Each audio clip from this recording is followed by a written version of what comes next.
Right now, Anita Marks is with us. First off, we start with this, Anita. Mel Kiper's draft, final mock draft had Trubisky going first. I've heard you throughout the week on with Han Humpty and Canty saying that the coach probably wanted Myles Garrett. Looks like the coach won because now it's being reported and confirmed by Adam Schefter that Garrett will be the number one pick. Does that mean they gave up on Trubisky, or will they try to move up to get him? So, yeah, I mean, I could tell you that Sachi Brown and the organization wanted Trubisky.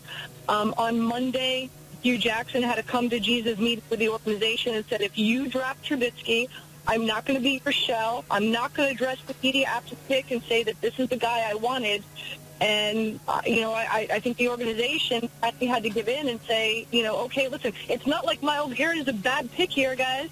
It's really not. I mean, if he would have fallen to San Francisco for 2, I think Kyle Shanahan would have pinched himself. Is this truly happening? So they had a really intense meeting on Monday, and at the end of the day, I'm happy for Hugh Jackson because let's face it, he wanted Carson Wentz last year. The organization passed up on that, and we saw what Carson Wentz did in Philadelphia. So it's about time they start listening to a head coach who actually knows football more so than baseball.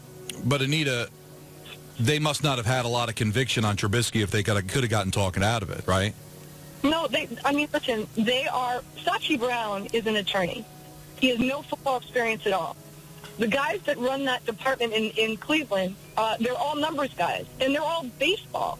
They're baseball analytical guys. They don't know football. The whole point of bringing Hugh Jackson is because he's a brilliant coach. He's a great football mind. The idea was to combine both analytics and his insight. And that's not the way that they rolled the first year. And, of course, again, we saw what happened. And this year was supposed to be different. And as they got closer to the draft and they were communicating to Hugh Jackson that they wanted Trubisky, he was like, oh, no, slow your roll. Oh, no. This is not a guy that you pick number 1 overall. We can get Myles Garrett, and then at the 12, we can trade up and try to get him a little bit before. I think a lot of people are going to be wanting to trade up with these quarterbacks. But that wasn't the road that they wanted to go for at least a week. It got pretty heated there at the facility. And like I said, on Monday they had a come-to-Jesus meeting. And with this news that Adam Schefter and Mary Kay Cabot is reporting as well, it looks like Hugh won, and I'm happy for him.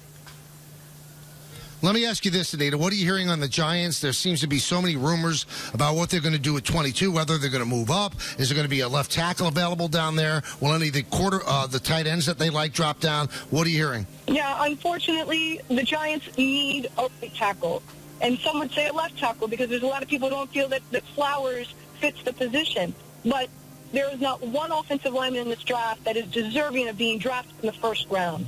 With that being said, I was up in Philadelphia last night. A lot of the agents and players were there. I got some insight. Brace yourself, Don. I'm hearing that the Giants all day have been working the phone to try to trade up, to try to get to quarterback Patrick Mahomes before Arizona drafts him at 13. I'm also hearing that the Pittsburgh Steelers want Mahomes. So this is going to be a very interesting draft. This is not typical of Jerry Reese. This is not his strong suit. He doesn't like trading, especially in the first round. So this news is shocking to me. Understand you've got Eli Manning. Maybe, if you're lucky, for the next 2 years.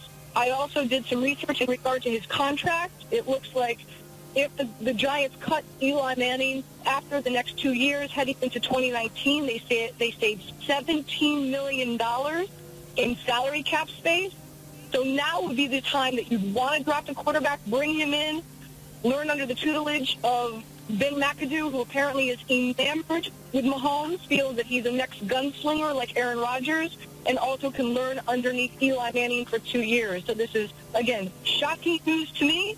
I'll be shocked if it happens, but right now a very reliable source is telling me that Jerry Reese is working the phone and the Giants are trying to trade up for quarterback Patrick Mahomes.